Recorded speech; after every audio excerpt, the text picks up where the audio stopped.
What happens when you take a sports car, no plan, and over 60 days of the road trip across America? My name is Dennis, my wife Vera, and I drive our Porsche Boxster across the United States and Canada. No route, no bookings, no script. Just us, our Porsche Boxster, and thousands of miles of spontaneous adventure. If you love road trips, freedom, and living life on the edge of the map, hit subscribe and join the ride. Samuel, what do you think?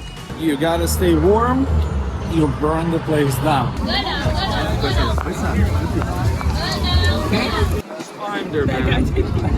It's a day 26. Welcome to Boston. Today we're gonna have multiple tours. I got my coffee, I got my water. Hopefully it's gonna be fun, because the morning was a little bit unusual. We've started putting the alarm to 7:30 a.m. because before that we were like, who cares about time, right? We were just sleeping like babies until 9 or 10 o'clock in the morning. Now it's time for alarms, otherwise we wouldn't be able to make it, wouldn't be able to do it. So Boston, here you go. The park itself, Boston Commons, is actually the oldest public park in the United States. It was established in the early 17th century.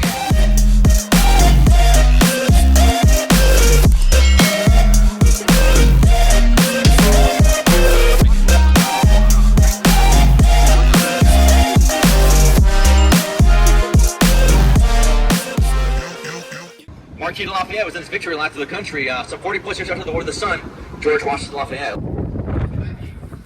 And over here is the Old South Meeting House. Statesman, incorruptible, and fearless.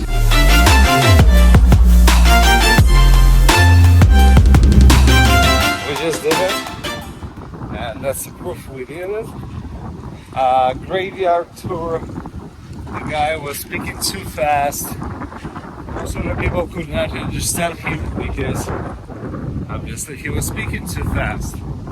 He knows the stuff and so on, but find out a video where we were in, what is it, not London? Edinburgh. Okay, so I just want to add something. Well, that was not a graveyard tour. First of all, not in Edinburgh, not here. The thing is, in Edinburgh it was Harry Potter walking tour, and yes, they did stop at the Edinburgh graveyard, just because lots of names and inspirations for the names J.K. Rowling, the woman who wrote Harry Potter, took from that particular graveyard. And obviously it's also in the center of a town, same as here. It's connected to lots of history. And here graveyard was also one of the stops, but the tour guide was talking specifically about American founding fathers because they were buried there. And yeah, the stories were actually interesting. The one story that I want to tell you that was not interesting is the parking, the street city parking. You pay like $4 through the app and you get 2 hours of parking. But the best part, they never mention in the app nor on the meter that it's only 2 hours maximum. So you park there and you're like, I'll extend it, right? Turns out you cannot extend it, and now we're about 20 minutes away. We were about 20 minutes away from where we park, and the meter expired and you cannot extend, so we have to run back and repark our car. Thank you, City of Boston, for that stupidity, but so far so good. The rest is great.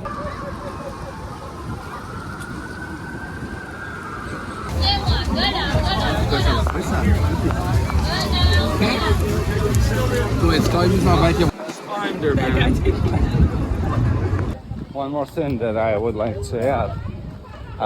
We lost time because of the parking with the city. So we were right next to the parking garage, and I'm pretty sure they allow you to stay as long as you want. If you're gonna be here, make sure to pick the garage. That's just gonna save you some time and you'll have your flexibility. And it says absolutely nothing about 2 hours maximum, nor it says through the app, nor it says through the sign. The Boxster is still here. I don't know if they give us the ticket, but No tickets. so far so good. So the sticker proudly goes here.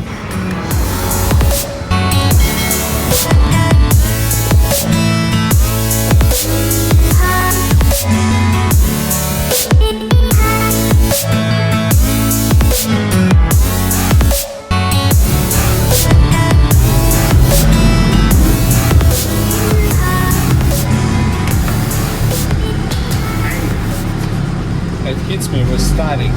It's like extra bonus for paying you money for parking. Reminds me about Chicago. Still the same shadow when you're walking through the buildings. Like it can be sunny outside and you have that, you know, building shadow. It's here definitely, but the biggest difference, the Chicago burned down and it was rebuilt. Here you still can find some historical places and buildings which are now long gone if you're talking about Chicago. Yeah, pretty much any other big city in the States. Right, you gotta stay warm, you burn the place down. You know how it works. So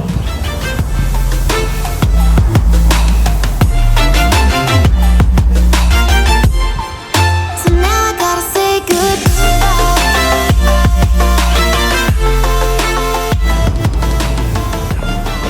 She's a history buff. She's been dragging me to all those places and I'm tired. But a cup of coffee later and a chocolate cake. And we're going to the next one. This is where we're heading to. Boston Tea Party Ships and Museum, the place where the American Revolution started. They promised guided tour and also reenactment. You know the fun fact? Why we all drink coffee right now? Actually, on our tour, we heard the story. Because tea was a big problem.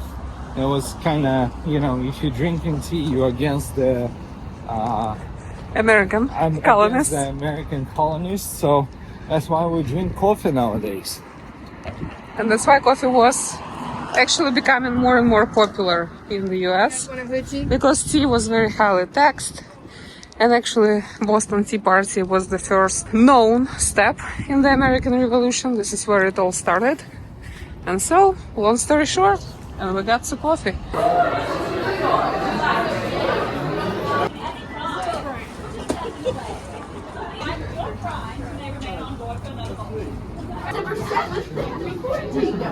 You have to say it. Samuel, what do you think? All right, he's speechless. Tell us about it. A lot, you know, a lot of information, and I really like the fact that it's interactive. You get to see the reconstructed ship because it's not the original ship. They basically recreated it based on the same ship that arrived at the harbor. And I also like that they have so many different elements kind of inside of one experience. Because we have the ship, we have the museum. They do not allow filming in the museum, but I can tell you really briefly what it was. So they started with the story of the last remaining chest of tea. Because someone on the morning after the Boston Tea Party was able just to see this box floating in the river, and it was passed from generation to generation until it ended up here at the museum that was created at the harbor. Yep, the experience was very interesting, really interactive. Absolutely must do. I think you should go and visit. We're not gonna spoil anything here. We're not gonna throw any beans. You gotta go and check it out for yourself. And you will be surprised by certain things. And you can also show what we bought. Okay, I got the t-shirt. She's got the t-shirt. All right. You want me to take a picture? No. No, Good. thank you. So this is my t-shirt. As you can see, you're invited to Boston Tea Party. So, and this is Dennis's t-shirt. You don't have to show my t-shirt. Just show my socks. I think this is the religious one. Here you have it. In a very fun way, you're gonna learn about the history instead of reading the boring books and trying to figure out who said what. Definitely check it out. We have a nice sunset.